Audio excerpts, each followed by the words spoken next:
Kikou. Donc cette vidéo c'est pour faire un tuto sur le cornet de glace. Donc je vous fais juste le cornet, je vous fais pas la glace et tout, je m'embête pas avec tout ça, c'est juste pour vous montrer comment faire le cornet. Après si vous voulez savoir comment faire les petites boules ou autre chose, vous me demandez et je vous referai un tuto là-dessus. Mais là c'est juste pour vous montrer comment faire le cornet. Exactement, avec sa petite forme et tout. Donc pour cela il vous faut une boule couleur biscuit un peu... je vous marquerai en barre d'infos la référence. Une plaque que vous avez fait vous-même avec un effet que vous voulez avec des petits carreaux et tout ça. Un porte-pièce rond. Et bien sûr un petit cure-dent, des fois ça peut être utile. Donc vous écrasez votre pâte. Alors moi j'ai utilisé la pasta machine. Ça va plus vite. Après ceux qui n'ont pas, vous étalez jusqu'à que ça vous plaise.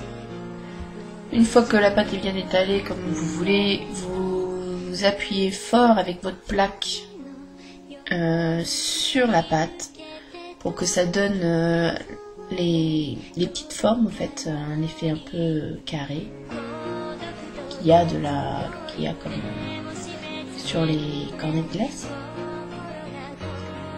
Après, une fois que vous avez fait ça, vous utilisez votre porte-pièce rond et de la taille que vous voulez, bien sûr. Après, si vous voulez faire un petit cornet, un grand cornet, vous prenez la taille que vous voulez et vous découpez. Une fois découpé, il ne reste plus qu'à faire un effet cuit. Donc pour cela, il vous faut des pastels sèches. Couleur, alors moi je prends, pour moi c'est une couleur un peu biscuit, c'est pas jaune, c'est pas couleur chair, c'est entre les deux. Donc je peux pas vous dire quelle couleur c'est exactement, c'est une petite couleur entre le jaune et la couleur chair. Donc moi j'utilise cette couleur là. Donc vous en mettez la quantité que vous voulez sur votre biscuit, sur votre pâte.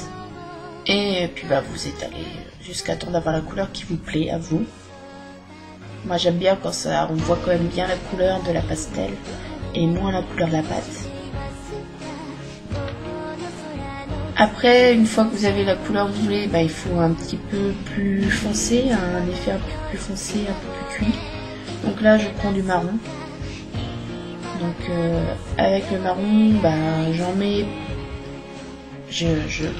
à côté de la pâte et après je trempe mon pinceau dedans pour éviter d'en mettre partout et je donne des petits coups, comme ça je passe des petits coups, ça permet d'accentuer les bords et tout ça et faire plus cuit, je trouve que ça fait plus réaliste.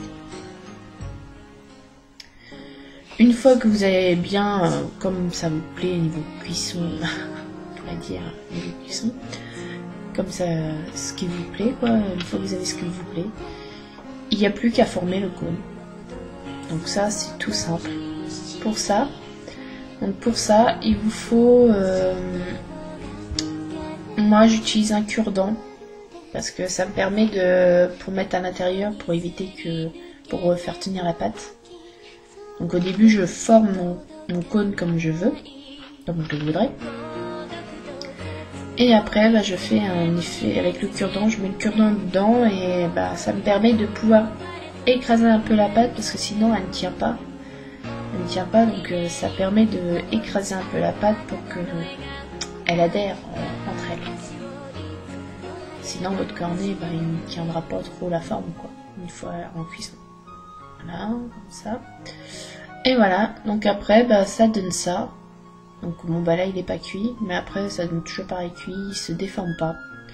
Franchement, moi j'aime bien. Donc voilà. Bisous.